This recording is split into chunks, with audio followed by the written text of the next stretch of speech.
87 জন। একাদশ জাতীয় সংসদ নির্বাচনে এই আসনে ভোটার ছিল 4,18,215 জন। এত বড় বিশাল আয়তনের জেলায় মাত্র একজন এমপি। এভাবে চলতে পারে না। এতে করে পাহাড়ি এলাকায় শান্তি ফিরবে না। শুনানি শেষে রাঙ্গামাটির বাসিন্দা সৈয়দ ইবনে রহমত বলেন, একজন সংসদ সদস্যের কাজ আইন প্রণয়ন করা, তার আসনের জনগণের দুঃখ দুর্দশার কথা সংসদে তুলে ধরা। কিন্তু রাঙ্গামাটির সাজেক ইউনিয়নের যে আয়তন সেটা ঢাকা জেলার আয়তনের চেয়ে বেশি।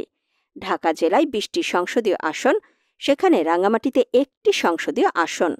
এখানে 20 জন এমপি, অথচ পুরো রাঙ্গামাটি জেলায় 50টি ইউনিয়নে একজন এমপি। প্রত্যেকটি ইউনিয়নে কোনোদিনই কোনো এমপির পক্ষে যাওয়া সম্ভব নয়। একই সঙ্গে প্রত্যেকটি ইউনিয়ন থেকে এসে এমপির সঙ্গে যোগাযোগ করা সব মানুষের পক্ষে সম্ভব নয়। রাস্তার উন্নয়নের জন্য ঢাকা শহরে কোনো এমপির কাছে যেতে হয় না।